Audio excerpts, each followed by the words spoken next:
अस्सलाम वालेकुम and ji good morning मुंहिंजे तमाम व्यूअर्स खे कीअं हो ख़ैरियत सां आहियो ख़ुशि आहियो ख़ुशियूं विरहाए रहिया आहियो नए हफ़्ते जी शुरूआत कीअं करणी आहे छा सोचियो आहे उहे ॿार जिन जूं छुटियूं हूअं त जून में जॾहिं तव्हां जून जुलाई जी ॻाल्हि कंदा आहियो त असांखे ख़बर हूंदी आहे त भई जून जुलाई छुटी आहे पर अॼु इत्तेफ़ाक़ सां मुंहिंजे रस्ते में हिकु स्कूल पवंदो आहे and it's very well non school उहो स्कूल उन में मां स्टूडेंट्स ॾिठा हाणे थी सघे थो शायदि कंहिं स्पेशल क्लास हुजे या शायदि कोई रिज़ल्ट डे हुजे बिकॉज प्रीवियस जेके गर्मियूं हलियूं पे प्रीवियस जेके प्रॉब्लम्स हलिया पे कराची में बल्कि पूरे मुल्क में त असांजे जेके एग्ज़ाम्स जेके डेट्स आहिनि उहे बि अॻियां पोयां थी वञनि रीज़न ख़बर न आहे छा हो बट मां ॿारनि खे स्कूल जे ॿाहिरि ॾिठो एंड यकीन कयो मूंखे पंहिंजो उहो बचपन वारो टाइम यादि आयो जंहिं टाइम ते असांखे ख़बर हूंदी त भई जून जुलाई आहे त असांखे छुट्टियूं इंजॉय करणियूं आहिनि असांखे आराम सां वेहणो आहे पर ॿारनि खे हुते ॾिसी मूंखे अफ़सोस थी रहियो छो त जून में तव्हां स्कूल वञो तव्हांखे दिलि सां बुरो लॻंदो आहे हूअं त शायदि हिकु ॿार हुजे जेको ख़ुशी सां वेंदो हुजे अदरवाइज़ असांजे मुल्क जा जेके 90% ॿार आहिनि उहे रोई स्कूल वेंदा आहिनि असां वांगुरु त जी उन्हनि जे लाइ मूंखे एक्चुअली दिलि सां बुरो लॻो पर का ॻाल्हि न हिकु ॾींहं जी ॻाल्हि आहे वरी 2 महीना अची रहिया आहिनि इनशा ऐं 2 महीननि जी जेका छुटी आहे उहा इंजॉय करणी आहे असांजे ॿारनि खे तमामु जेके बि हींअर ॾिसी रहिया आहिनि प्लस उन सां गॾोगॾु जेके असांजूं मदर्स आहिनि या जेके असांजा उहे वॾा आहिनि जेके घर में रहनि था उन्हनि जे लाइ थोरो सो इहो टाइम मुश्किल थी वेंदो आहे ॿारु थोरी देरि लाइ स्कूल वेंदो आहे पढ़ाई में बिज़ी हूंदो आहे न थोरो सो माउ पीउनि खे थोरो घटि तंग कंदो आहे पर जॾहिं हे वारो टाइम ईंदो आहे न त ॿार 2 गुना वधीक जेके आहिनि उहे शार्प थी वेंदा आहिनि सो जीअं असांजा जेके पेरेंट्स आहिनि उन्हनि खे अलर्ट हींअर थियणो पवंदो हीअ जेको टाइम आहे 2 महीननि जो उन्हनि खे अलर्ट थियणो पवंदो ऐं उन्हनि खे असां एंटरटेन बि कंदासीं पंहिंजे हिन शो जे ज़रिए गॾोगॾु हिन शो में असांजे तमामु साथियुनि जो साथ हूंदो आहे तव्हां सभु ॼाणो था गॾोगॾु असांजे स्पॉन्सर जो बि साथ हूंदो आहे मां वञणु चाहियां थी पंहिंजे स्पॉन्सर जी तरफ़ सभिनी खां पहिरीं जी हिन शो खे स्पॉन्सर कयो आहे डालडा कुकिंग ऑयल डालडा हिकु अहिड़ो ब्रांड आहे जेको गुज़िरियल 80 सालनि खां असांजी मदर जे दिलि ते बि राज करे रहियो आहे असांजे घरनि में बि हेल्दी सोल्यूशन खाधे में पहुचाए रहियो आहे डालडा जी जॾहिं ॻाल्हि कजे थी त यादि अचे थो जहाँ मामता वहाँ डालडा गॾोगॾु अचणु चाहियां थी मां वधीक मज़ीद पंहिंजे उन्हनि पार्टनर्स जी तरफ़ अचणु चाहियां थी जिन असांजो साथ ॾिनो आहे असांजे हिन प्रोग्राम में उन्हनि में नालो असांजे ॿियनि पार्टनर्स जो बि आहे हिन वक़्तु जिथे मां बीठी आहियां असांजे हिन प्रोग्राम खे स्पॉन्सर कयो आहे GFS builders and developers GFS जे बारे में तव्हां ऐं मां बख़ूबी ॼाणियूं था त GFS उहो नालो आहे जेको वाइदो करे निभाईंदो आहे न सिर्फ़ु उहे माण्हू जेके पंहिंजो घरु ठाहिणु चाहिनि था बल्कि उहे हज़रात बि जेके बिज़नेस करणु चाहिनि था उन्हनि जे लाइ GFS बिल्डर्स एंड डेवलपर्स आसानियूं पैदा कयूं आहिनि ऐं घटि हिकु साथ में घटि महीने जी रक़म में किथे 15,000 त किथे 20,000 तक़रीबन उहो अमाउंट आहे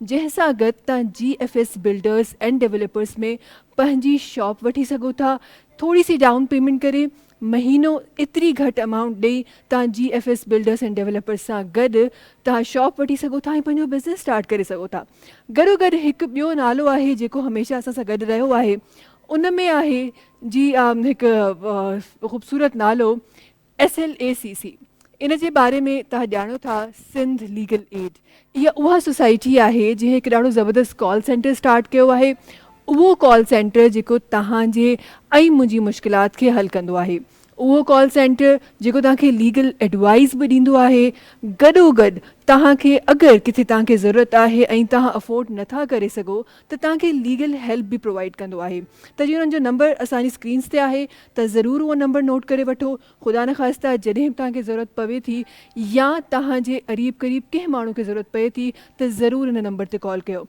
प्रोग्राम में असांजे साथियुनि जो बि साथ हूंदो आहे महिमाननि जो बि साथ हूंदो आहे गॾोगॾु अॼु प्रोग्राम में धरती TV जी फैमिली ऐं हिन मॉर्निंग शो जी फैमिली में हिकु नयो नालो आहे जेको जुड़ियो आहे ऐं उन नाले जी तरफ़ मां वञणु चाहियां थी हाशिम भाई इज़ इन द हाउस अस्सलाम वालेकुम हाशिम भाई कीअं हो ठीकु आहियो तबियत ठीकु आहे इहो इत्तफ़ाक़ हाशिम भाई ग्रीन इत्तफ़ाक़ कीअं थियो आहे इहो ॿुधायो पहिरीं हुस्न इत्तफ़ाक़ भई इहे थी वेंदो आहे सही ॻाल्हि आहे कीअं पियो महसूसु थिए हाशिम भाई पहिरियों ॾींहुं आहे तव्हांजो अॼु हा हा ज़बरदस्त लॻी रहियो आहे।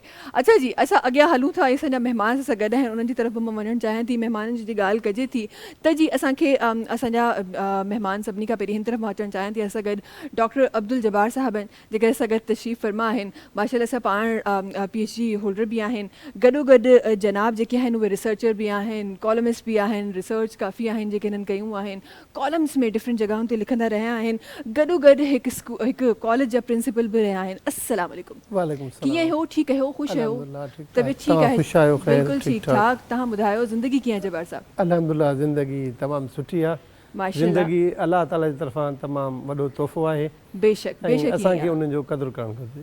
बेशक बेशक ईअं ई आहे। वरी महिरबानी पंहिंजो वक़्तु कढी अचण जी। मंडे ॾींहुं अचणु ॾाढो ॾुखियो हूंदो आहे कमकार वारे माण्हू जे लाइ, but thank you so much. बसि जीअं तव्हां वेकेशन जी ॻाल्हि कई न, असांखे बि वेकेशन्स आहिनि, उन करे अचणु ॾुखियो कोन लॻो असांखे। हा बिल्कुलु। तव्हांजी तमामु वॾी महिरबानी जो तव्हां इन ख़ूबसूरत प्रोग्राम में दावत ॾिनी ऐं महिमान जे तौर ते अचण जो मौक़ो ॾिनो। वरी महिरबानी तव्हांजी अचण जी। गॾोगॾु सां गॾु हिकु ॿी पर्सनैलिटी तशरीफ़ फरमा आहे, उन्हनि जी तरफ़ वञणु चाहियां थी। जनाब जो माशाल्लाह कंपेयरिंग में एक्सपीरियंस आहे, as a news anchor experience आहे, राइटर माशाल्लाह सां आहिनि। डिफरेंट जॻहुनि ते जनाब हमेशह नज़र ईंदा रहंदा आहिनि। डिफरेंट प्रोग्राम्स लाइ खोड़ सारो कुझु लिखियो अथनि। असां गॾु जेका पर्सनैलिटी तशरीफ़ फरमा आहे जनाब असां सां गॾु नौशाद रिज़वान साहब आहिनि, जेके तशरीफ़ फरमा आहिनि। अस्सलाम वालेकुम। वालेकुम सलाम। कीअं हो? ख़ैरियत सां हो? ख़ुशि आहियो? बिल्कुल अल्हम्दुलिल्लाह ठीक ठाक। तबियत कीअं आहे नौशाद साहब? अल्हम्दुलिल्लाह बिल्कुलु ठीकु ठाक। ज़िंदगी कीअं बि गुज़रे नौशाद साहब? तमामु बहितरीनु। ज़िंदगी हिकिड़ो अलाह साईं जो हिकिड़ो ख़ूबसूरत तोहफ़ो आहे इंसान जे लाइ ऐं उनखे जेतिरो थी सघे त सुठे अंदाज़ में गुज़ारिजे। बेशक बेशक बेशक। ईअं गुज़रे किथे पई?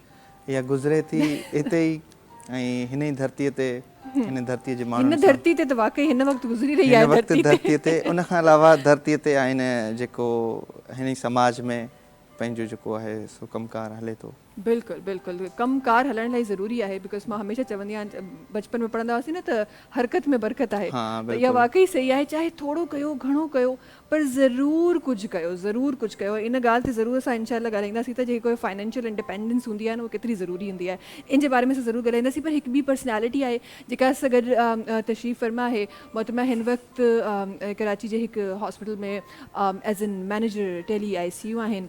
गॾोगॾु जी पाण जॾहिं एक्सपीरियंस जो ॻाल्हि कजे थो त हिकु तवील हिकु एक्सपीरियंस अथनि, यंग एज खां माशाल्लाह सां स्टार्ट कयो अथनि ऐं तवील हिकु पंहिंजो एक्सपीरियंस अथनि जेको माशाल्लाह सां कंदियूं आयूं आहिनि। ऐं गॾोगॾु माशाल्लाह सां पाण एजुकेशनिस्ट बि आहिनि। गॾोगॾु उनखां अलावा खोड़ सारा अहिड़ा प्रोग्राम्स आहिनि जंहिंमें वुमेन एम्पावरमेंट जा बि हूंदा आहिनि, हेल्थ इशूज़ जा बि प्रोग्राम हूंदा आहिनि, जंहिंमें मोहतरमा पाण पार्टिसिपेट कंदी रहंदियूं आहिनि। साइमा गुल साहिबा आहिनि जेका असां गॾु तशरीफ़ फरमा आहिनि। अस्सलाम वालेकुम। कीअं हो? ख़ैरियत सां आहियो? ख़ुशि आहियो? अल्हम्दुलिल्लाह बिल्कुलु ठीकु ठाक। तव्हां ॿुधायो तबियत कीअं आहे? अल्हम्दुलिल्लाह शुक्र माशाल्लाह। ज़िंदगी कीअं पई गुज़रे साइमा साहिबा? ज़िंदगी तमामु सुठी पई गुज़रे, पर कराची में रहंदे जेकॾहिं ॾिठो वञे त हिकिड़ो उर्दू जो शेर आहे, उहो चवंदा आहिनि त सुबह होती है शाम होती है, ज़िंदगी यूं ही तमामु होती है। सो असां हिते ईअं ई ज़िंदगी गुज़ारियूं पिया, उन ई में कोशिशि कंदा आहियूं त कुझु न कुझु बहितर करे सघूं। बिल्कुलु बिल्कुलु बिल्कुलु सही ॻाल्हि आहे। त ज़िंदगी वाक़ई स्पेसिफिकली कराची में रहण वारे जे लाइ त ईअं ई आहे। त केॾी महिल सुबुह थी थिए, केॾी महिल शाम थी थिए, ख़बर ई कोन थी पए। बट उन खां पोइ बि मूंखे हिकिड़ी शइ, मां काफ़ी माण्हुनि खे ॾिठो आहे, उन खां पोइ बि मां कॾहिं कॾहिं सोचींदी आहियां त असां वटि ॾींहं में न एतिरा सारा कलाक आहिनि, कलाकनि खां पोइ हुनजा तव्हां मिनट्स ॻणियो, मिनट्स खां पोइ सेकेंड्स ॻणियो, वो पोइ हुन खां पोइ मिनी माइनी सेकेंड्स ॻणियो। असां वटि एतिरो कुझु आहे, पर अॼु बि असां वटि उहे माण्हू आहिनि जेके कुझु बि न कंदा आहिनि। इट्स असां वटि टाइम ई कोन्हे। एक्ज़ैक्टली ॾिठो वञे हिते ॾिठो वञे त मुख़्तलिफ़ माण्हू आहिनि। हिकिड़ा माण्हू आहिनि जेके पाण खे लेज़ी कैटेगरी में काउंट कंदा आहिनि। उहे चवंदा ई पाण खे चवंदा त असां सुस्तु आहियूं, असां कुझु करे कोन सघंदा आहियूं। सो हिकिड़ा माण्हू हूंदा आहिनि, तव्हां ॾिसंदो उन्हनि खे हमेशह अक्सर कंदे महिनत कंदे ॾिसंदा था। हिकिड़ा माण्हू हूंदा आहिनि जेके बाय बर्थ जेको आहे सो उहे मतिलबु प्रिंस हूंदा आहिनि, ईअं सम्झो चई सघिजे थो पियो न, त उन्हनि खे त कुझु महिनत करणी बि न पवंदी आहे। सही ॻाल्हि आहे। इन करे हर माण्हू जी जेका आहे लाइफ अलॻि आहे हिते। बिल्कुलु। अच्छा, इत्तेफ़ाक़ आहे, कल्ह ई मुंहिंजी फैमिली में ॻाल्हि थी पए। आई एम द पर्सन जेका हिकु टाइम ते 3-4 कम आराम सां कंदी आहे न, मूंखे सुख कोन ईंदो आहे जेसिताईं मां 3-4 कम हिकु साथ न कयां। हा, त कल्ह ई कुझु ॻाल्हि थी पए, कुझु तबियत जी 2-3 ॾींहंनि खां नासाज़ी हली पए। अल्हम्दुलिल्लाह I am feeling very better right now. पर कुझु तबियत ठीकु न हुई, त मुंहिंजी फैमिली चई यार करिणो छा आहे, एॾो कमु करे आख़िर करिणो छा आहे, को पंहिंजी ज़िंदगी में रेस्ट ॾे पंहिंजे पाण खे, कुझु मतिलबु को टाइम शेड्यूल पंहिंजो ठाह जंहिंमें रेस्ट पीरियड बि हुजे, कुझु हुजे। पर मूंखे ईअं लॻंदो मूंखे संडे मिलंदो आहे न, it's like more than enough.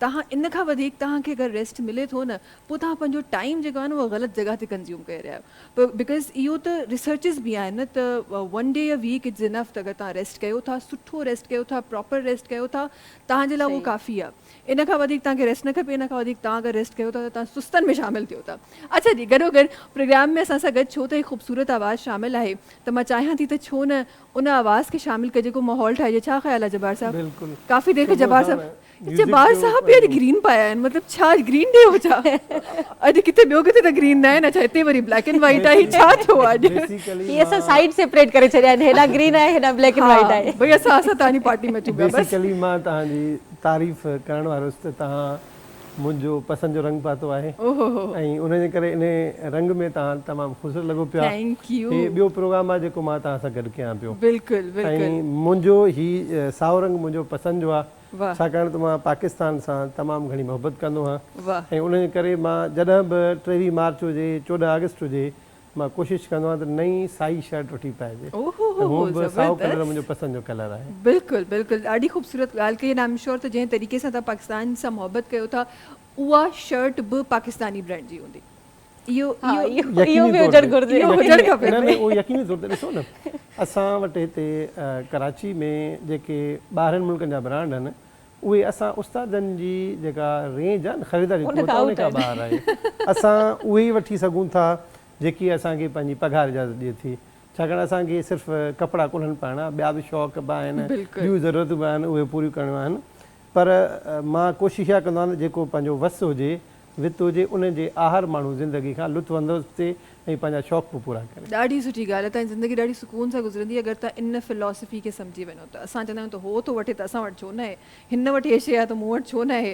Rizwan साहिबु तव्हां ॾाढो ख़ामोश आहियो असां घणो था ॻाल्हायूं असां तव्हांखे ॿुधूं पिया ऐं तव्हां जेको आहे सो अॼु ग्रीन कलर जो खे सेलिब्रेट कयो पिया हा सो सुठी ॻाल्हि आहे फिकर न कयो तव्हांजे पोयां असां ग्रीन रखियो आहे हा बिल्कुलु ग्रीन हूअं बि ज़िंदगी जी हिकिड़ी बहार जो रंग आहे ऐं ज़िंदगी त हूअं आहे रंगीन आहे पर हुन में ग्रीन रंग वरी थोरो वधीक हा हरो भरो थी वेंदो आहे न हरो भरो त नेचर जो कलर बि चवंदा आहिनि त ग्रीन आहे हाशिम भाई इन खां पहिरीं जो असां घणो ॻाल्हायूं जल्दी सां कुझु शामिलु कयो असांजा नाज़रीन ॿुधी ॿुधी कन बंदि कंदा त बसि कयो हाणे ॿुधण ॾियो हाशिम भाई खे जी हाशिम भाई अच्छा जी उन खां पहिरीं हाशिम भाई असां वापसि ईंदासीं पर जल्दी सां असांखे ब्रेक जी तरफ़ वञिणो आहे वापसि ईंदे साण ई असां ॾाढो ज़बरदस्त गानो शामिलु करण वारा आहियूं त जी तव्हांखे पंहिंजूं स्क्रीन्स न आहिनि छॾियूं तव्हां सां मुलाक़ात कयूं था नंढी कमर्शियल ब्रेक खां पोइ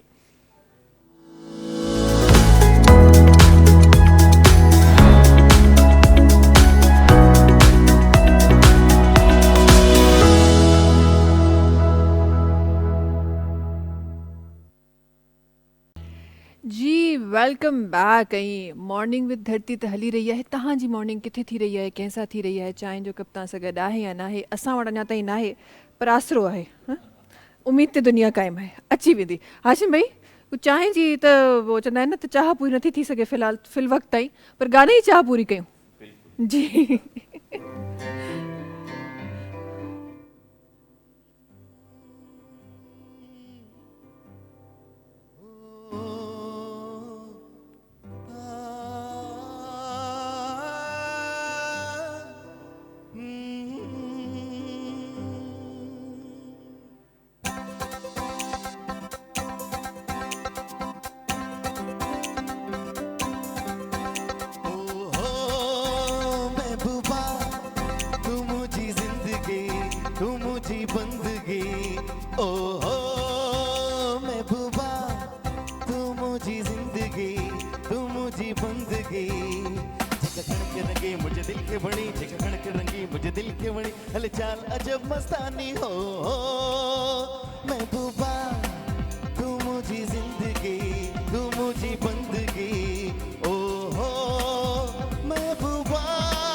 मस्त मौसम में दूर रहे तू, जो बहारन पे जुल्म करे तू। मस्त मौसम में दूर रहे तू, जो बहारन पे जुल्म करे तू। पूरे जन्नत जी तो के तो पाया, चंद्र तारन सगद जी रहे तू। चिकन करके मुझे दिल के बड़ी, चिकन करके मुझे दिल के हलचल अजब मस्तानी हो। महबूबा तू मुझी जिंदगी, तू मुझी बंदगी, ओ हो महबूबा।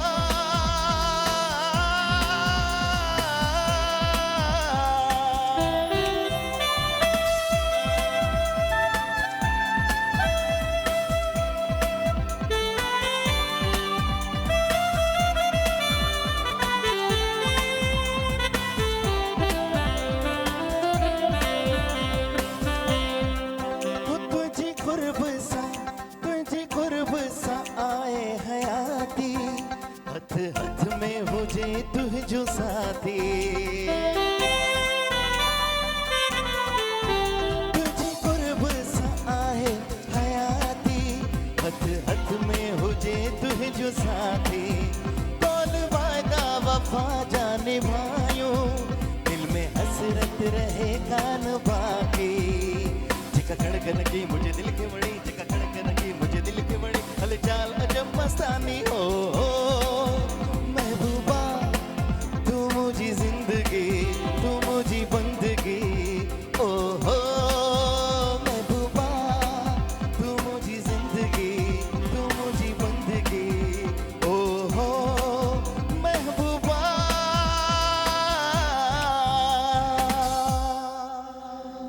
ज़बरदस्त भई। हाणे कुझु लॻे पियो त असां सुबुह सुबुह ॾाढी गुड जेका मॉर्निंग आहे न उहा गुड थी वई आहे। हाणे कुझु लॻी रहियो आहे। जवाहर साहब तव्हां जी तरफ़ अचणु चाहींदमि ऐं असां ॾाढो मस्ती मज़ाक वारियूं ॻाल्हियूं त करे छॾियूं, कुझु थोरी सू नंढड़ियूं सियूं सीरियस ॻाल्हियूं बि कयूं। हालांकि त हीअ ॻाल्हि करणु हिन वक़्तु ॾाढी ज़रूरी आहे, बिकॉज़ जीअं मां स्टार्टिंग में चयो त जून जुलाई स्टार्ट थी वियो आहे त most of the childrens are in the house, त उन्हनि जे लाइ कुझु ॻाल्हियूं करणु ॾाढियूं ज़रूरी आहिनि। सभिनी खां पहिरीं आसान शइ जेका मां तव्हां सभिनी जे लफ़्ज़नि में, बिकॉज़ तव्हांजो त स्टूडेंट सां तालुक़ ई ॿियो आहे, असांखां इलाही गहरो तालुक़ु आहे, बट येस असां बि किथे न किथे उन फेज़ मां ज़रूरु गुज़रिया आहियूं। हिकु एजुकेशन तव्हांजे लफ़्ज़नि में मां पंहिंजे नाज़रीन ताईं पहुचाइणु चाहियां थी, एजुकेशन आहे छा, कंहिंखे था चऊं असां एजुकेशन? तमामु तव्हां इहो गहरो सुवालु पुछा कयो आहे, छो जो असां वटि जेका एजुकेशन जो मफ़हूम आहे न उहो ई माण्हू ग़लति सम्झनि था। माण्हू एजुकेशन खे सम्झनि था त इहो लिखणु पढ़ण जो नालो आहे, पर असली इहा शइ न आहे।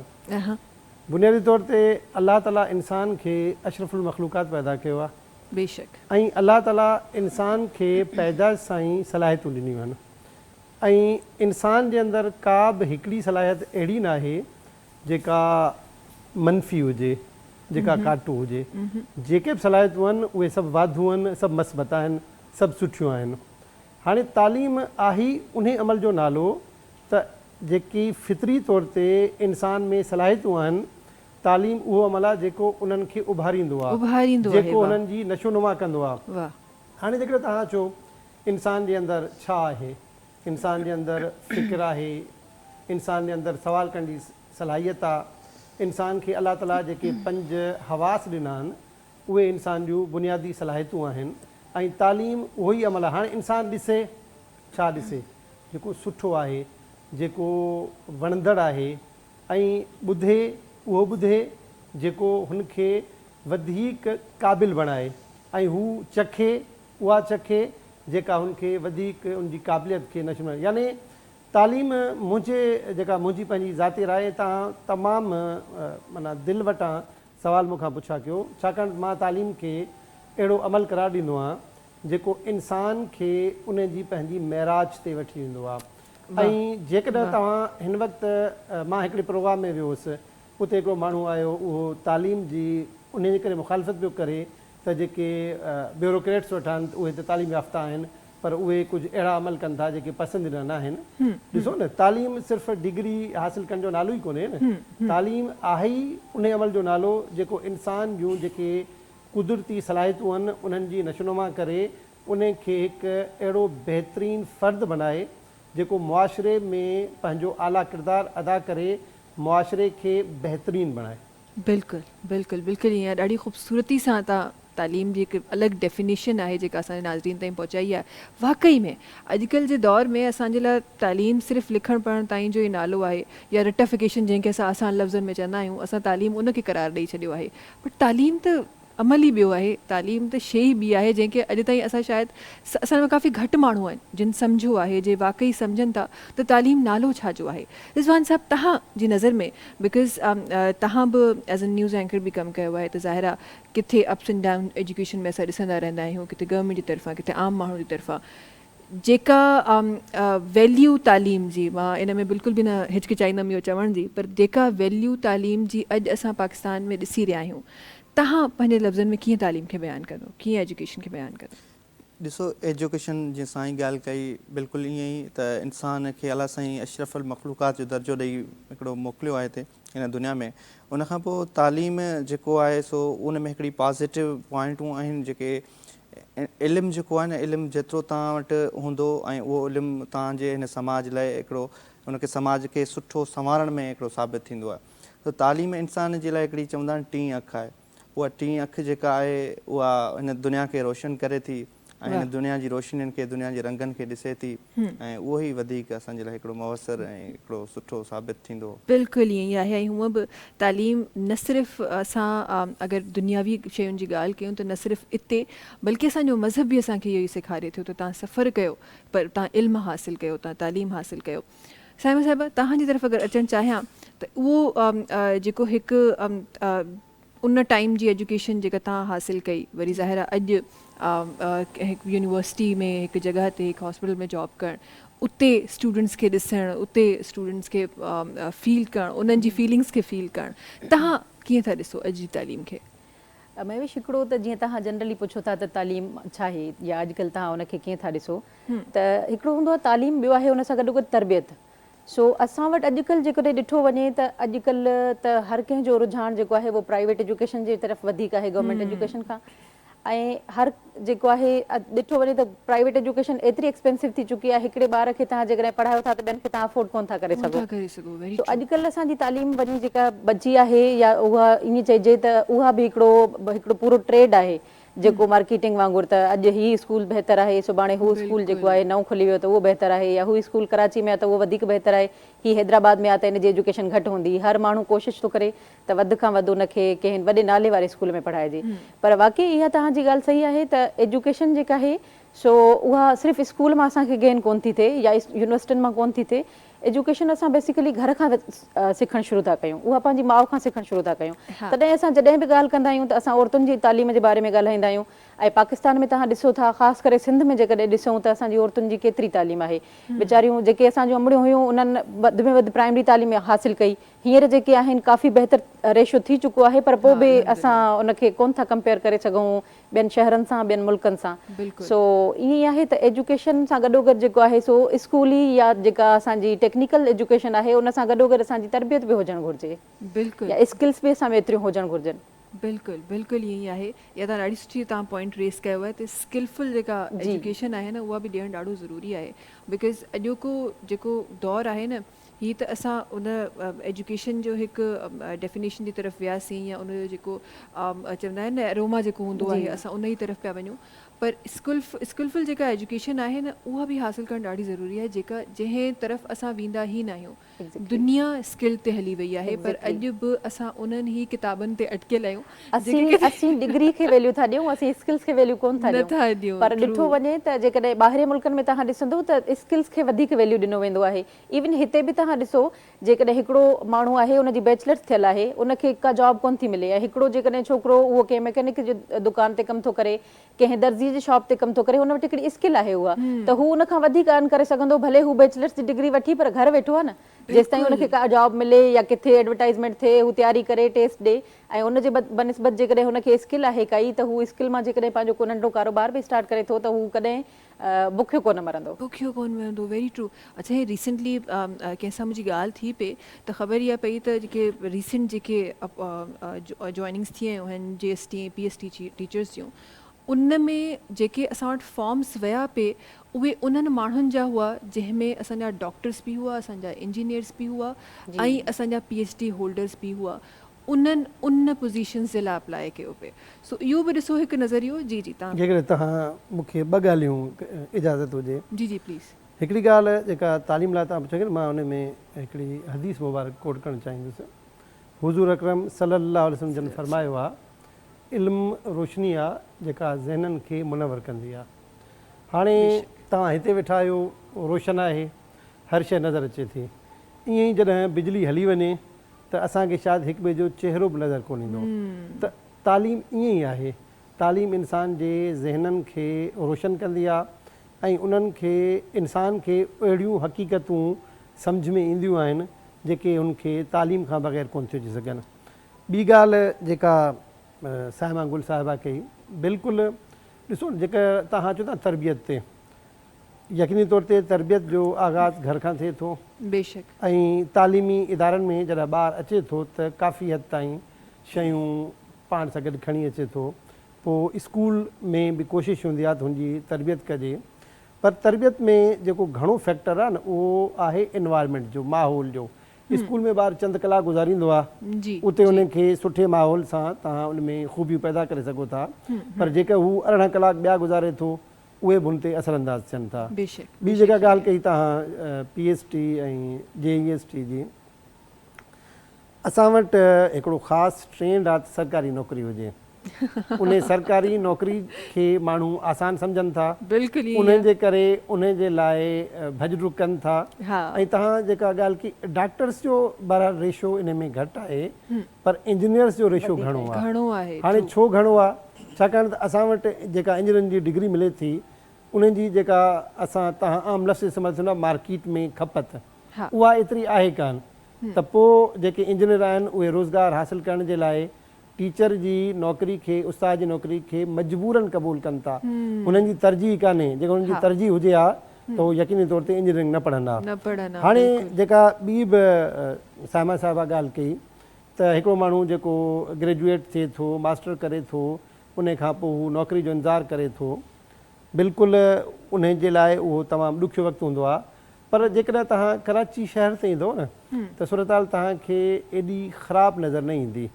सबबु उन जा ॿ टे आहिनि। जंहिंमें हिकिड़ो सबबु आहे त कराची जो जेको ॿारु आहे उहो मैट्रिक खां पोइ लाड़ो रखे थो त हू ट्यूशन्स पढ़ाए थो, हू स्कूल में वञी पढ़ाए थो, ऐं हू पाण खे हिकिड़ो मसरूफ़ रखण सां गॾोगॾु पंहिंजे घर वारनि जो हथु वंडाए थो ऐं घर वारनि जे मथां ॿार कोन थो थिए। सही। हाणे ॿाहिराड़ी में इन जो रुझान घटि आहे। ज़ारा उन जो हिकिड़ो सबबु आहे त कराची में मौक़े आहिनि, मौक़िया आहिनि, ऐं ॿाहिराड़ी में अहिड़े क़िस्म जा मौक़िया कोन्हनि।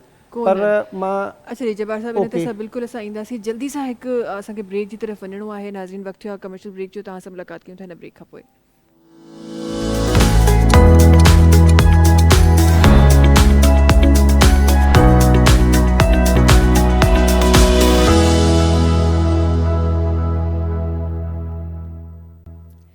जी वेलकम बैक। अच्छा जी, असांजी त चांहि असांखे मिली वई ऐं अच्छा मूंखे ईअं लॻंदो आहे कॾहिं कॾहिं सुबुह जेसि ताईं चांहि न मिले न, ख़बर न आहे छो ईअं लॻंदी आहे त सुबुह कंप्लीट कोन्हे, अञा कुझु बाक़ी आहे, अञा माण्हू उथियो कोन्हे, अखि सही सां खुली कोन्हे।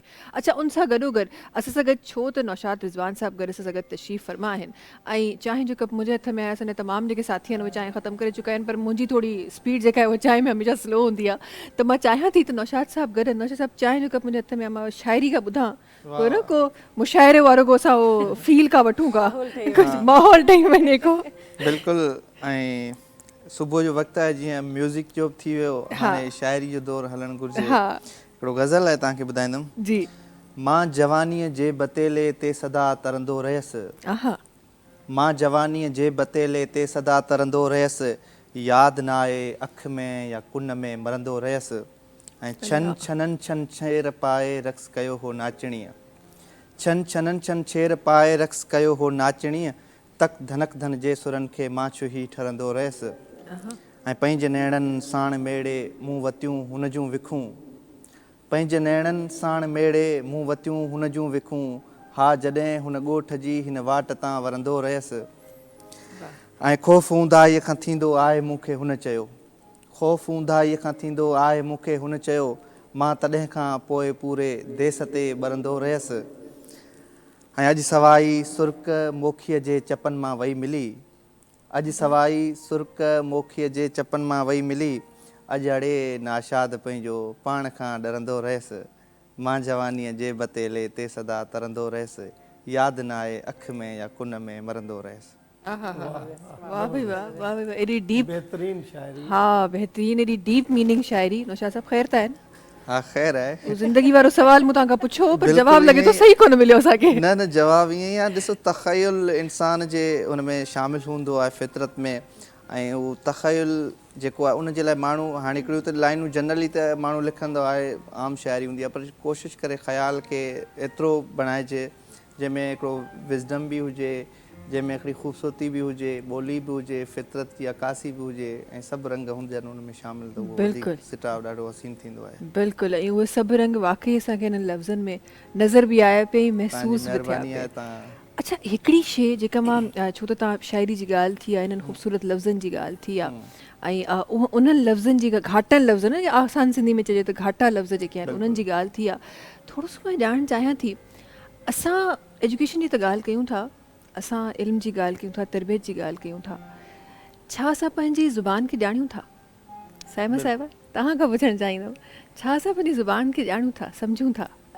महविश अॼुकल्ह त ॾिठो वञे त हर माण्हू जेको आहे उहो मतिलबु हिकिड़ो फैंसी स्टाइल में ॻाल्हाइणु चाहे थो, त असीं सिंधीअ खे छॾे, इवन असां पाण छो न हुजूं, असांजी सिंधीअ में एतिरो त मिक्सअप थी वियो आहे जो असां कुझु उर्दू जा लफ़्ज़ ॻाल्हाइणु शुरू करे छॾिया आहिनि, असांजी ॿोलीअ में इंग्लिश जा लफ़्ज़ अची विया आहिनि, ऐं असां प्राउडली मतिलबु ॿाहिरि फील था कयूं त असां जेका चिटी सिंधी आहे पंहिंजी उन खे छॾे करे मिक्स ॻाल्हायूं था, ऐं जिथे को अंग्रेज़ी ॻाल्हाईंदड़ मिली थो वञे ईअं था सम्झूं त हीअ असांखां सुपीरियर हूंदो, ऐं उहो पाण खे सुपीरियर सम्झनि बि था। सो इन में ॾिठो वञे त पोइ माण्हू जेके सिंधी ॻाल्हाईंदड़ आहिनि, जेकॾहिं उनखे कुझु अचे बि थो त हू जॾहिं ॾिसे थो त 4 माण्हू सिर्फ़ु अंग्रेज़ी था ॻाल्हाइनि, शायदि हू उन्हनि खां वधीक नॉलेज रखंदड़ हुजे, शायदि हुन वधीक फील्ड में कमु कयो हुजे, सो उहो ख़ामोश थी वेही थो रहे। ईअं मूं काफ़ी छोकिरियूं ॾिठियूं आहिनि हिते जंहिंखे इहा ख़बर बि कोन हूंदी आहे, हू पढ़ियल त यूके मां आहिनि, कैनेडा मां आहिनि, जॾहिं का रिकॉर्डिंग वेही ॿुधंदियूं कंहिं हिकिड़े इंटरव्यू जी या कुझु, त पुछंदियूं दारुल अमान छा आहे, मतिलबु एतिरी उन्हनि खे ख़बर कोन्हे, पर हू उन्हनि जी तव्हां डिग्री ॾिसंदो, उन्हनि जी USA जी डिग्री आहे, कंहिंजी कैनेडा जी डिग्री आहे, पर हू फील्ड में विया ई कोन्हनि, त उन्हनि खे कहिड़ी ख़बर त दारुल अमान छा हूंदो आहे, या सेफ हाउसिस कहिड़ा हूंदा आहिनि, या जेको आहे जीअं असांजूं नंढियूं फील्ड में जेके बि असांजूं एक्टिविटीज़ थियनि थियूं, जेके असांजी जीअं मिसाल LHWs थी वियूं, उन्हनि वटि जेके असांजूं सर्विसिस हूंदियूं आहिनि, कंहिंखे ख़बर कोन्हे, हर कोई वॾे लेवल जी एजुकेशन त सभिनी हासिलु कई आहे, पर इन डेप्थ जेकॾहिं ॾिठो वञे त फील्ड जी तालीम माण्हुनि वटि आहे कोन। सो इन ई करे असांखे पंहिंजी ॿोलीअ खे वाक़ई मां इवन पाण बि जेको आहे कोशिशि कंदी आहियां त असां जिथे किथे मूंखे तव्हां किथे बि कंहिं रेस्टोरेंट में ॾिसंदव, कंहिं मॉल में ॾिसंदव, अच्छा मूंखे ख़बर आहे कराची में सिंधी सभु सम्झी वेंदा आहिनि, किथे बि वेंदी आहियां पुछंदी आहियां केतिरे जो, हू अॻियां उर्दू में जवाबु ॾींदो, मुंहिंजूं सिस्टर्स खिलंदियूं, नापी ही छा, अच्छा पोइ बि मां सिंधीअ में जवाबु ॾींदी आहियां। इहा सुठी ॻाल्हि, ॾिसो पंहिंजी माउ ॿोली आहे सिंधी ॿोली, ऐं दुनिया जूं जेके बि क़ौमूं आहिनि उहे तॾहिं ज़िंदा आहिनि जॾहिं उन्हनि जी ॿोली ज़िंदा आहे, ऐं ॿोली जो ज़िंदा ऐं जावेदा हुजण ई जेको आहे हिकिड़ी क़ौम जे तशख़ुस जी निशानी आहे। उन सां गॾु जेकॾहिं असां पाण सिंधी माण्हू जेकॾहिं ॿोली पंहिंजे खे अहमियत न ॾींदासीं, ऐं उन में माना अलाए छो माण्हू, हाणे हिन वक़्तु बि असां वेठा आहियूं सेट ते, त कुझु ॻाल्हियूं ईअं पियूं, छुटियूं शुरू थी वियूं आहिनि, छुटियूं उन जे लाइ हिकिड़ो प्रॉपर त मतिलबु, पर सिंधी ॿोलीअ जो जेको हू कैनवास आहे न उहो एॾो वॾो आहे, जो जेके धारियूं ॿोलियूं आहिनि उन्हनि जा बि लफ़्ज़ पाण में एडॉप्ट करे थी, उन में तव्हां फारसी जा लफ़्ज़ बि अची वञनि था, इंग्लिश जा बि अचनि था, उर्दू जा। सिंधी ॿोली हिकिड़ी त क़दीम ॿोली आहे, तमामु घणियूं 5000-7000 साल पुराणी ज़बान आहे, ऐं उन खां पोइ हुन में उनजी तरक़ी ऐं तरवेज थींदी रहे थी। इहा सुठी ॻाल्हि आहे जो ॿाहिरि ॿोलियुनि जा लफ़्ज़ असां एडॉप्ट कया आहिनि पंहिंजी ज़बान में, पर वधीक अहमियत ॾियणु, ऐं उन खां पोइ ॿोलीअ खे जेकॾहिं असां बचाए सघूं था त ॿोली हिकिड़ो त असां पंहिंजे ॻाल्हाइण में पंहिंजे जेका असांजी ज़बान आहे, उन खां पोइ दफ़्तरी ॿोली असां उनखे ॾियूं, जीअं असांजी सरकारी जेका लिखपढ़ थींदी आहे। ताज़ो हिकिड़ो हाई कोर्ट जो फ़ैसिलो आयो आहे, ॾाढो सुठो फ़ैसिलो आहे, जेको सिंधी में जेको जस्टिस सलाउद्दीन पंवर साहिब ऐं ॿिए कंहिं जस्टिस ॾिनो आहे, तमामु ॾाढी सुठी हिकिड़ी ख़ुशाईंदा ॻाल्हि आहे, त उहो सॼो फ़ैसिलो सिंधी में लिखियो वियो आहे। इन तरीक़े सां सिंधी ॿोली जूं जेके या ऑफिसनि जूं जेके लॻल हुअनि, तख़्तियूं लॻल हुअनि, असांजे घरनि जूं तख़्तियूं लॻल हुअनि, उहे बि सिंधी में हुजणु घुरिजनि, ऐं इन हिसाब सां माण्हू पाण ओन करे न, तव्हांजे घर जी बि जेको तख़्ती उन ते उहो लॻो पियो आहे, मुंहिंजे ख़्याल में इन करण सां। हाणे ॾिसो तव्हां जेकॾहिं UAE हलिया वेंदा तव्हां सऊदी में हलिया वेंदा त हुते तव्हांखे उतां जी अरबी ज़बान जा ATM वग़ैरह मशीननि ते लिखियल हाँ, सॼो। अरबी लिखियल, बिल्कुलु। असांखे बि उहो पंहिंजी सिंधी ज़बान खे एतिरी अहमियत ॾियणु घुरिजे जो असांखे असांजी ज़बान खे माण्हू जेको आहे सो पढ़नि यादि कनि। यादि ॿियो कनि। नंबर मूंखे ॾाढी ख़ुशी थी आहे तव्हांजो अॼु सेट ॾिसी हिन ते मूंखे थोरो लाइब्रेरी बि नज़र अचे पई ऐं ऐं तव्हांजी टीम खे ख़ासि तौर ते मॉर्निंग शो जी एनडी शर्मा भाई जी महिनत आहे हिन में, ॿियो दाती TV जी मैनेजमेंट, ॾाढी सुठी हिकिड़ी ख़ुशी जी ॻाल्हि आहे। मुंहिंजो बि हिन चैनल सां हिकिड़ो तालुक़ु रहियो आहे 3 सालनि बिल्कुलु। स्क्रीन ते, हाँ। त इहा ॾाढी ख़ुशी थी आहे। ऐं तव्हां सां बि गॾु वेंदे अॼु महूश कुरैशी जब नंढा हूंदा हुआसीं 2008-9 में असां जॾहिं 6 में पढ़ंदा हुआसीं उन टाइम ॾिसंदा हुआसीं कंहिं मुख़्तलिफ़ चैनल्स ते। यार तब अकेला नंढा आयो। हाँ। यार कोई फीडर तो ले आओ प्लीज। फीडर तो ले आओ, बच्चा है हमारे सेट पे। त उन टाइम तव्हांखे ॾिसंदा हुआसीं, उरूसा हूंदी हुई, महविश। न but thank you so much तव्हांजी तारीफ़ जे लाइ। ऐं एक्चुअली हिकु वॾो अरसो थी वियो आहे, इंसानु कमु कंदो रहंदो आहे, वाक़ई इंसान खे न ख़बर पवंदी आहे त इंसानु केतिरो 2008-9 जी ॻाल्हि कयो पिया, असांजी बि उहो मुंहिंजे ख़्याल में शुरूआति जो दौरु हो। ऐं इन खां थोरी देरि पहिरीं असां ब्रेक में ॻाल्हाए बि रहिया हुआसीं त उहो जेको CD जे जेके शोज़ हूंदा उनजो दौरु हूंदो। पर हीउ जेको हिकु सफ़रु गुज़रियो आहे न, वाक़ई हिकु तवील सफ़रु आहे। इनशाला के इन ते बि वेही असां पंहिंजे नाज़रीन खे आराम सां वेही इन जे तफ़सील ॿुधाईंदासीं। थोरो सो मां उन ई जॻह ते वापसि थी अचणु चाहियां जंहिं ॻाल्हि ते असां स्टार्ट कईसीं, त पंहिंजी जेका ॿोली आहे उन जी तरफ़ मां थोरो सो वापसि अचणु चाहियां थी। ऐं मूंखे ॾाढी ख़ुशी आहे त तव्हां असांजी जनरेशन जा थी वरी बि तव्हां अॼु बि पंहिंजी ॿोली खे उन्हनि ख़ूबसूरत लफ़्ज़नि में समोयो आहे, उन्हनि ख़ूबसूरत लफ़्ज़नि में तव्हां उन्हनि घाटनि लफ़्ज़नि में जेके शायदि मां बि न रखी सघिया हुजा, वेरी ऑनेस्टली मां बि शायदि उहे लफ़्ज़ न समाए सघी हुजा पंहिंजे अंदरि, पर तव्हां वटि उहे लफ़्ज़ आहिनि। तव्हांजी तरफ़ जब्बार साहिबु इहा ई ॻाल्हि खणी मां तव्हांजी तरफ़ अचणु चाहींदमि। असां जे लफ़्ज़नि जी ॻाल्हि कयूं था, असां ॿोलियुनि जी ॻाल्हि कयूं था, किथे मूं पढ़ियो हो त जॾहिं हिकु जेको मिक्सचर ठहंदो आहे न ॿोलियुनि जो, तव्हां असां अंग्रेज़ी चवण जे लाइ हिकिड़ी ॿोली आहे, पर तव्हां अंग्रेज़ी जे हिकिड़े तरफ़ वेंदो कंहिं मुल्क में उनजो कुझु लफ़्ज़नि जो मतिलबु ॿियो हूंदो, अदायगी जो मतिलबु कुझु ॿियो हूंदो, ॿिए तरफ़ वेंदो कुझु ॿियो हूंदो। कंहिं सियाणे इन अपनाइण खे पंहिंजी ॿोली में ॿियनि ॿोलियुनि खे अपनाइण में ॿोली जी कामयाबी चयो आहे। तव्हां हिन शइ खे कीअं था ॾिसो? तव्हां जीअं अदे चयो त हिकिड़ी ख़ासि ॻाल्हि त सिंधी ॿोली में अरबी ज़बान जा लफ़्ज़, फ़ारसी जा लफ़्ज़, ख़ासि तौर ते अंग्रेज़ी जा लफ़्ज़, असां इनखे कोप चवंदा आहियूं। कोप सिंधी जो लफ़्ज़ थी वियो आहे, पर अंग्रेज़ी जो लफ़्ज़ कप मां थियो आहे। कप मां थियो आहे। असां जेको पाणी जो गिलास आहे, गिलास जी हूअ माना त शीशो आहे, पर असां जेको जंहिंमें पाणी पीअंदा आहियूं थां में उनखे गिलास चवंदा आहियूं। इहो बि अंग्रेज़ी जो लफ़्ज़ आहे। हाणे माना खोड़ सारा लफ़्ज़ अहिड़ा आहिनि जेके अंग्रेज़ी जा आहिनि, सिंधी में एतिरा आम आहिनि जो उहे सिंधी जा लफ़्ज़ थी विया आहिनि। सिर्फ़ु असां उन्हनि जी ज़ेर ज़बर खे कटे किथे वाह लॻाए उनखे सिंधी जो लफ़्ज़ करे छॾियो आहे। पर जेको तव्हां हिकिड़ो बुनियादी सवाल कयो न, जंहिं ते रोशनी बि नाशाद साहब विधी, उहा इहा आहे त असांखे सिंधी ॻाल्हाइणु खपे। असां वटि जेको ॾिसो न हिकिड़ो लफ़्ज़ इस्तेमालु थींदो आहे, टर्म इस्तेमालु थींदो आहे जंहिं ते माण्हू एतिराज़ु कंदा आहिनि, इंटीरियर सिंध, अंदरूनी सिंध, सियासी तौर ते एतिराज़ु थींदो आहे। पर हिकिड़ी हक़ीक़त बि आहे त कराची में जेका सिंधी ॻाल्हाई थी वञे या कराची में जेके सिंधी रहनि था उन्हनि जा पंहिंजा ॿार बि सिंधी सही नमूने कोन था ॻाल्हाइनि। बिल्कुलु ईअं। ऐं जेका ख़ासि तौर ते जॾहिं सिंधियुनि वञी शादियूं ग़ैर सिंधी औरतुनि सां कयूं आहिनि, उते त सूरताल अञा वधीक ख़तरनाक आहे। असां वटि शागिर्दनि अचनि थियूं, का चवे थी त मां खोसो आहियां, त का चवे थी त मां सुमरो आहियां, ऐं ॻाल्हाइण सिंधी कोन थी अचे। हाणे जेका वक़्त जी ज़रूरत इहा आहे त असां सिंधियुनि खे सिंधी ॻाल्हाइणु खपे, पंहिंजनि ॿारनि खे तलक़ीन करणु खपे। ऐं असांजो हिकिड़ो साथी हुयो, रिटायर थी वियो, मां हुनजो नालो त न वठंदुसि, उन हिकिड़ो तमामु बहितरीनु ॻाल्हि कई, जे तव्हां सिंधी जेके आहियो उन्हनि कराची में सिंधी खे विञाई उनजे करे आहे त जॾहिं तव्हां वटि हिकिड़ो ग़ैर सिंधी माण्हू वेठो हूंदो ऐं तव्हां 5 सिंधी वेठा हूंदव, पोइ बि तव्हां सिंधी न ॻाल्हाईंदव। मां जॾहिं हिकिड़ो ग़ैर सिंधी वेठो आहे उन सां मुखातिब थियो, उर्दू ॻाल्हायो, को मसइलो कोन्हे, ॿी ज़बान ॻाल्हायो, सिंधी ॻाल्हायो न। ऐं मां कॉलेज में मुंहिंजे ख़्याल में वाहिद माण्हू आहे जेको अक्सर माण्हुनि सां सिंधी ॻाल्हाईंदो आहियां। असां वटि ॿिया बि आहिनि साथी जेके सिंधी ॼाणनि था, पर उहे पाण में उर्दू ॻाल्हाईंदा आहिनि।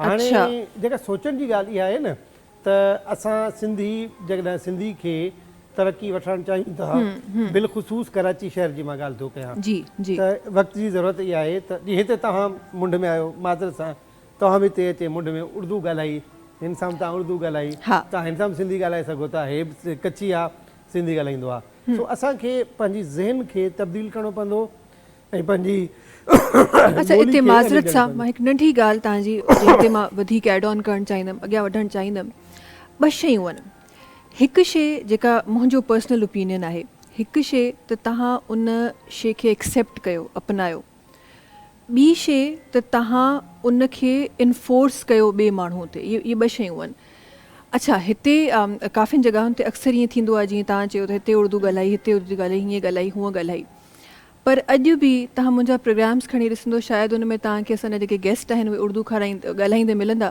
पर मुंहिंजो जेको शुरूआती सुवालु हूंदो आहे न जेसि ताईं माण्हू सम्झी सघंदो आहे तेसि ताईं मुंहिंजी ज़ुबान सिंधी हूंदी आहे सो तव्हां जॾहिं दिलि सां एक्सेप्ट कंदा आहियो न त पोइ माण्हू खे तव्हां ईअं सिंधी ॿुधाईंदा आहियो बाक़ी मज़ाक मश्करी में त माण्हू पोइ अंग्रेज़ी बि ॻाल्हाए थो त फ़ारसी बि ॻाल्हाए थो कॾहिं कुझु ॿियो बि ॻाल्हाए थो त मुंहिंजो जेको इख़्तिलाफ़ात हूंदा आहिनि न उहे इहे हूंदा आहिनि माण्हू एक्चुअली फोर्स इन ते कंदा आहिनि त बाबा तव्हां लफ़्ज़ कीअं ॻाल्हाए छॾियो ॿिए ज़ुबान जो मुंहिंजो नज़रियो कुझु ॿियो आहे जेसि ताईं तव्हां दिलि सां नथा क़बूल कयो न मां तव्हांखे लिखी थी ॾियां तव्हां कंहिं माण्हू खे सिंधी ज़ुबान ते आणे ई नथा सघो या सिंधी या कंहिं बि ज़ुबान जो मालिक आहे उन तरफ़ तव्हां नथा आणे सघो तव्हांखे माण्हुनि खे ईअं सेखारिणो हूंदो जीअं ॿार खे मुहबत करणु सेखारणी हूंदी आहे माण्हुनि खे पंहिंजी ॿोली सां ईअं मुहबत हुजणु खपे उहा मुहबत मूंखे किथे खुटियल थी नज़र अचे ख़बर न आहे छो बहरहाल मां तव्हां सां हिते थोरो उन जे करे इख़्तिलाफ़ कंदुसि जी मां पंहिंजी जीअं तव्हांखे मां चयो मां पाकिस्तान सां मुहबत कंदो आहियां हा ईअं ई मां पंहिंजी सिंधी ॿोली सां मुहबत कंदो आहियां ऐं वसाहर असांजी इहा कोशिशि हूंदी आहे त जॾहिं असां सिंधी ॻाल्हायूं त उहा सिंधी हुजे उन में अंग्रेज़ी जा लफ़्ज़ न हुजणु बराबरि हुजनि पर जेकॾहिं जीअं साइमा साहिबा ॻाल्हायो तव्हां ॻाल्हायो अंग्रेज़ जा लफ़्ज़ ॻाल्हायो त इन में का बुराई कान्हे छो जो असां आम तौर ते जॾहिं ॻाल्हाईंदा आहियूं त अंग्रेज़ लफ़्ज़ लाशौरी तौर ते ॻाल्हाए वेंदा आहियूं उन में का ख़राबी कान्हे पर तव्हांखे पंहिंजी ॿोली सां चाहत हुजणु खपे तव्हां चैनल पंहिंजी ॿोली हाणे असां छा था कयूं असां ख़बरूं उर्दू चैनल ते ॿुधूं था सिंधी चैनल ते ख़बरूं कोन था ॿुधूं ठीकु आहे अख़बार असां उर्दू या अंग्रेज़ी पढ़ूं था असां सिंधी अख़बारूं नथा पढ़ूं तव्हां जॾहिं ॿोली जी ॻाल्हि था कयो त पोइ असांखे अचिणो पवंदो हिकु पेज ते हिकिड़ी जॻह ते अचिणो पवंदो अख़बारूं बि सिंधी आहिनि चैनल्स बि सिंधी आहिनि असां उनखे इस्तेमालु कयूं ख़ाली सिंधी ॻाल्हाइण सां सिंधी ॿोली जी तरक़ी कोन थींदी त ऐं ॾिसो न जॾहिं बि आर्ट्स काउंसिल में प्रोग्राम थियनि था सिंधी जे हवाले सां त उते महिमान कलील नज़र ईंदा आहिनि मूंखे तमामु घटि हूंदा आहिनि उन मुकाबले में जॾहिं को ॿियो फेस्टिवल थिए थो माण्हू तमामु घणा हूंदा आहिनि त जेके कराची में सिंधी वेठा आहिनि उन्हनि खे खपे त अहिड़े क़िस्म जे प्रोग्राम में वञी शामिलु थियनि त जीअं उते नज़र अचे त सिंधी कराची में एतिरा आहिनि ऐं पंहिंजी ॿोली जे प्रोग्रामनि सां दिलचस्पी रखनि था हा अच्छा इख़्तिलाफ़ जी ॻाल्हि कई मां इनखे मुंहिंजो पर्सनल ओपिनियन आहे मां हिन इख़्तिलाफ़ कोन काउंट कंदमि जेका तव्हां ॻाल्हि कई इहा तव्हांजी राय हुई जेका तव्हां ॾिनी ऐं हमेशह राय अलॻि हुजणु हिकु हेल्दी कॉन्वर्सेशन जो हिसो हूंदो आहे मां इन ॻाल्हि ते बिलीव कंदी आहियां त अलॻि अलॻि तव्हां वटि राय आहे त इन जो मतिलबु त तव्हांजी जेका कम्युनिकेशन थी रही आहे उहा हेल्दी थी रही आहे उहा सुठी थी रही आहे अच्छा हिते असां इहा कोट ज़रूरु कंदा आहियूं त कराची में जंहिं तरीक़े जो माहौल नज़र अचे थो उते हिकु ख़ुशाइनि ॻाल्हि मूंखे नज़र ईंदी आहे जॾहिं तव्हां ॿाहिरीं दुनिया में ॾिसो पाकिस्तान खां ॿाहिरि ॾिसो या सिंध खां ॿाहिरि ॾिसो चलो पाकिस्तान खां बि ॿाहिरि न वञो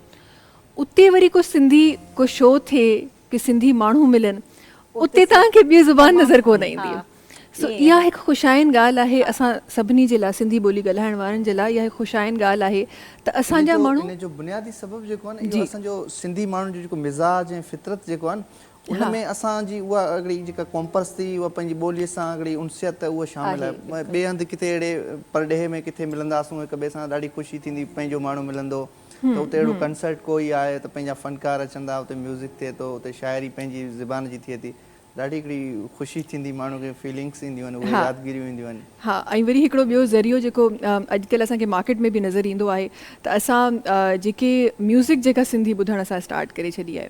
अगरि असली तव्हां वरी तव्हां बुज़ुर्गनि सां ॻाल्हि कंदो त पोइ उहे चवंदा त तव्हां म्यूज़िक जो बिगाड़ आहे, हीअं आहे हूअं आहे, खोड़ सारियूं शयूं, शायदि तव्हांजी राय कुझु मुख़्तलिफ़ हुजे हिन ते, पर मूंखे ईअं लॻंदो आहे कंहिं तरीक़े सां बि असां सिंधी ज़ुबान ताईं त पहुचूं था न।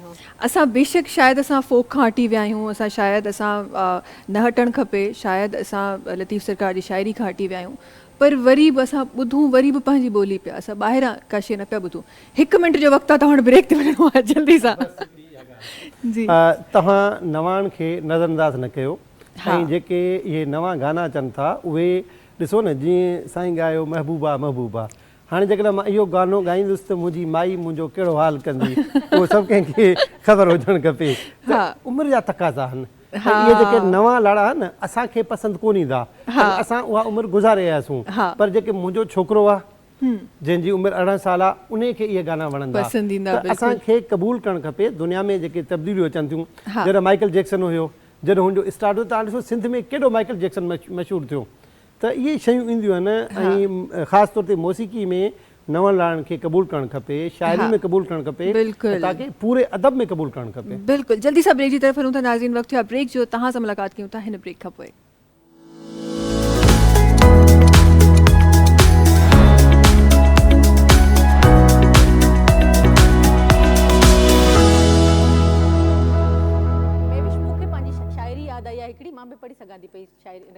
जी, वेलकम बैक। ऐं गॾोगॾु असां जिथे ॻाल्हियूं बि करे रहिया हुआसीं, गॾोगॾु तव्हां ताईं कुझु ॻाल्हियूं बि पहुचाए रहिया हुआसीं, उन सां गॾोगॾु कुझु ब्रेक में इहे बि ॻाल्हियूं थी रहियूं हुयूं त साइमा साहिबा जी शाइरी रहिजी वई आहे। असां कीअं था ईअं थी सघे त एॾी ख़ूबसूरत शाइरी जेका असांखे कॾहिं अख़बारुनि में नज़र ईंदी हुई, ऐं अॼु किथे ग़ाइबु आहे, किथे आहे शाइरी, छो न आहे मार्केट में? बिल्कुलु, आउं ॿुधायां थी, पहिरियां खां आउं कंपोज़ कंदी रहंदी हुअसि त पब्लिश बि कराईंदी रहंदी हुअसि, हींअर पाण ई छॾे ॾिनी आहे त तॾहिं नौशाद जी ॿुधी करे मूंखे यादि अची वियो त मूंखे बि पंहिंजी जेको आहे सो चवणु घुरिजे।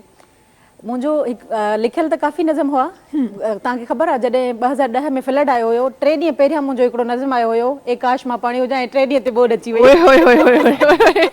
पोइ त मुंहिंजे दोस्तनि मूंखे इलाही सारो चयो त तो छो लिखियो अहिड़ो नज़म।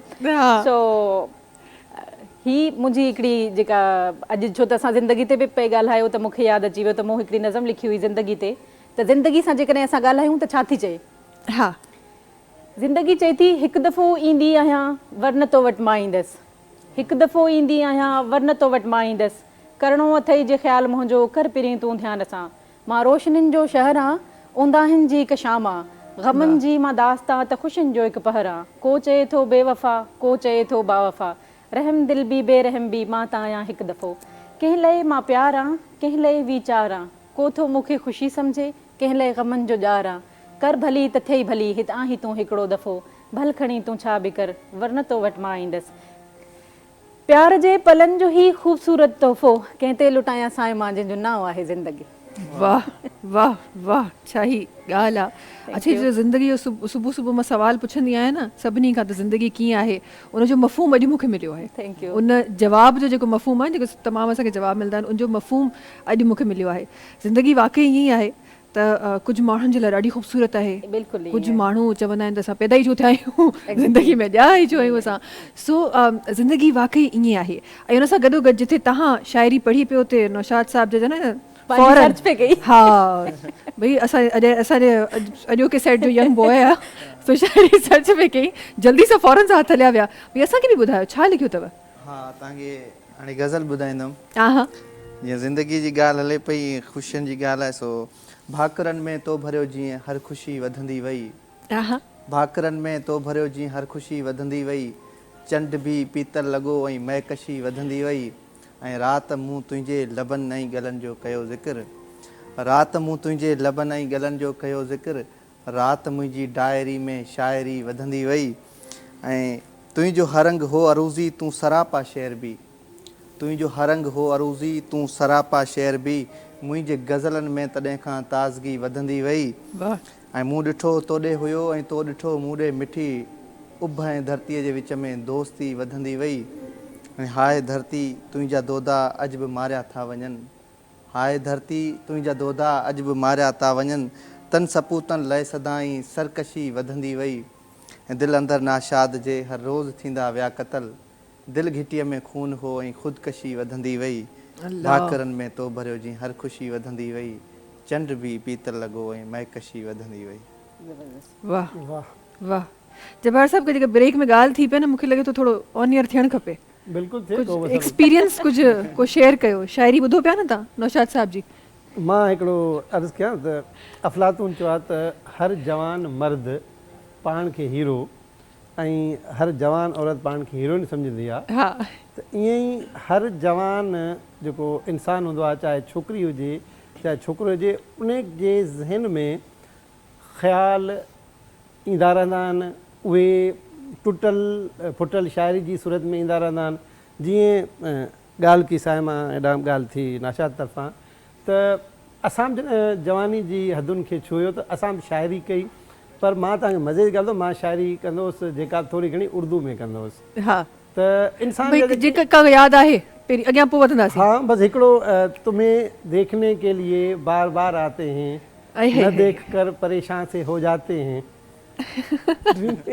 या लिखी कंहिंजे लाइ मां हींअर इहो पई सोचां सिर्फ़ु इहा ख़ुशी जी ॻाल्हि आहे उहा बि जो लिखी सेट शाइरनि सां भरियल शाइरनि सां भरियल आहे। शायदि हाशिम भाई तव्हां ई महाराजी वियो कुझु लिखो असां।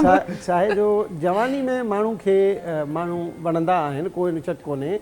ॾिसो न ॾिसो बसि जेका वणी हुई सॉरी तव्हांजी ॻाल्हि कजे जेका वणी हुई ख़बर न उहा मिली न मिली पर उहा मुहाजिर हुई या ख़बर पइजी उर्दू स्पीकिंग हुई। मां इहो तव्हांखे मज़े जी ॻाल्हि ॿुधायां तव्हां जेको तजुर्बो वरितो शाइरी साईं जेका मुंहिंजी आहे इहा लॻभॻि 85-86 जी आहे ऐं जोही जी आहे।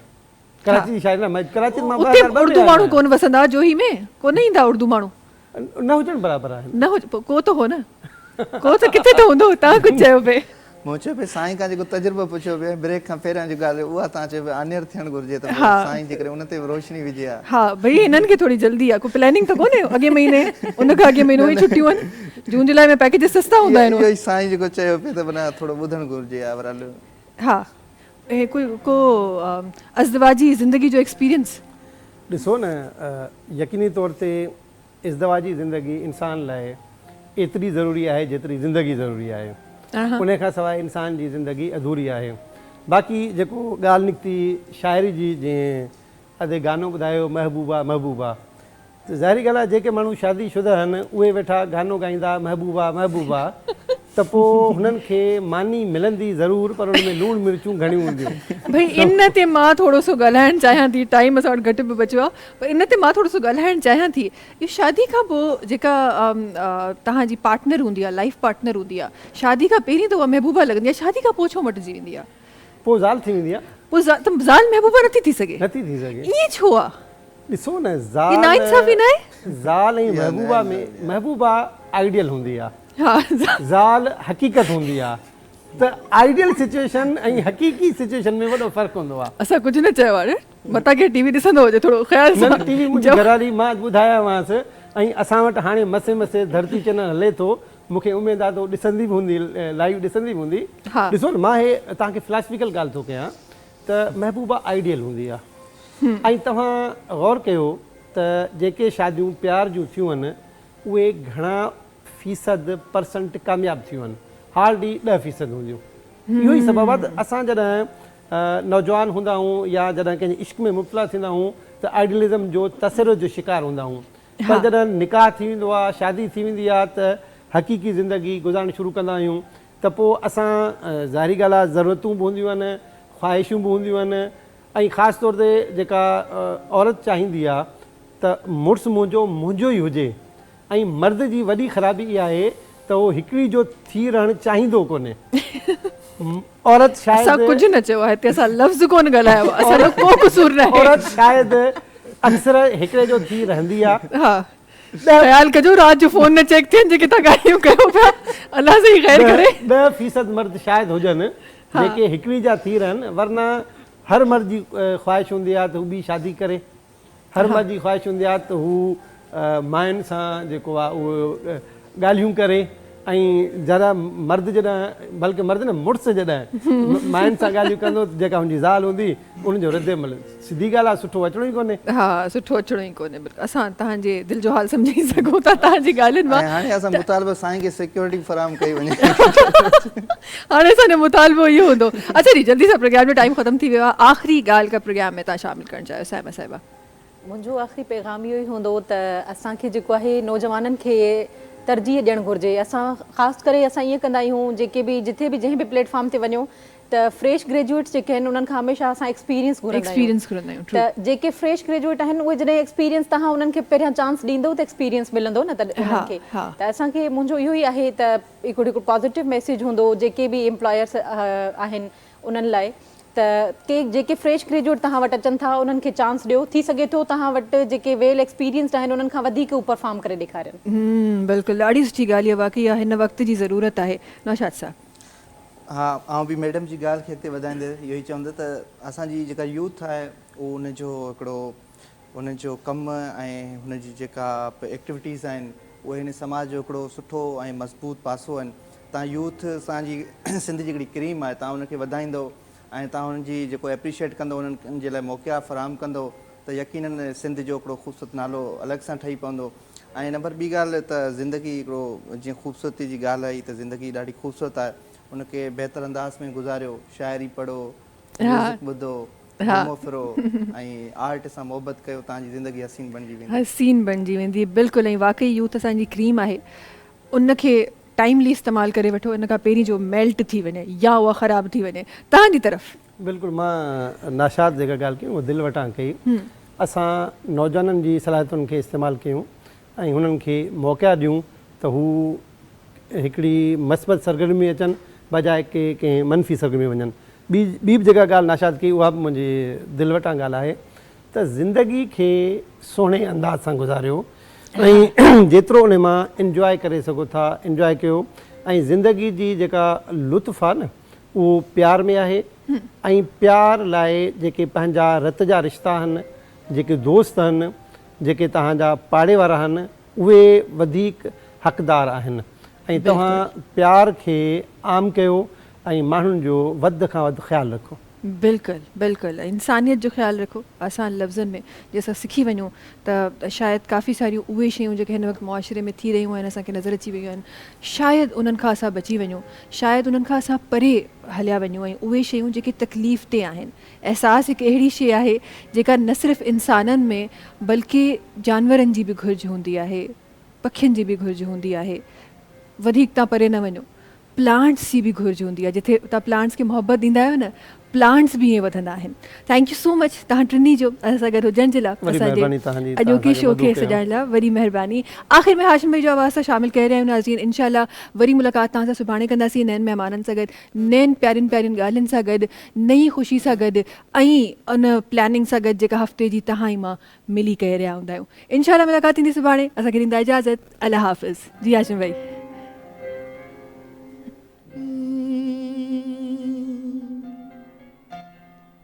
हिक त कैसा दिल न लाए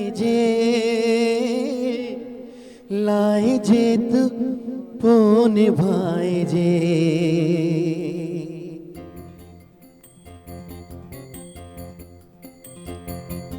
तू मजी न मेहरबान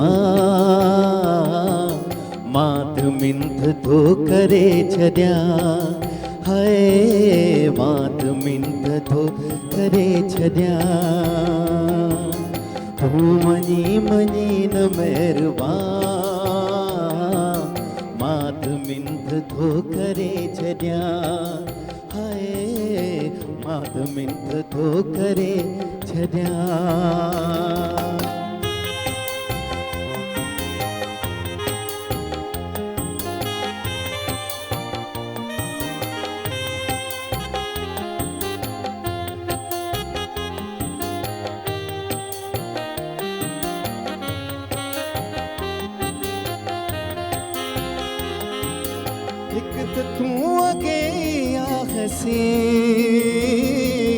ॿियो नफ़ीस बेस थो ढके, हिकु त तूं अॻे आ हसी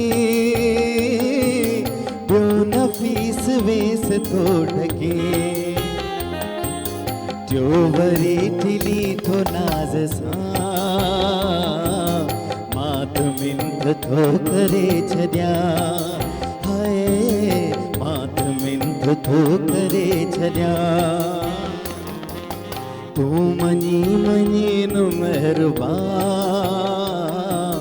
मात मिंथ थो करे छॾियां हाय मात मिंथ थो करे छॾियां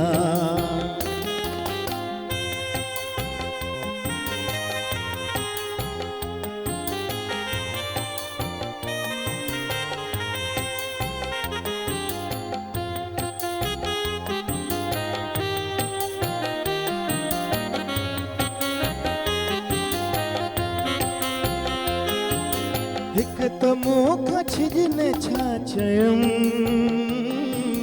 जे छिजी त गैर सां न गुम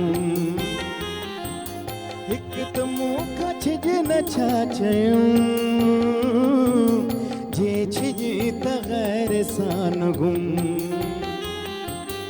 जे घुमी त गुम न मूं अॻियां मां त मिंथ थो करे छॾियां हाय मात मिंथ थो करे छॾियां तूं मञी मञी न महिरबान मात मिंथ थो करे छॾियां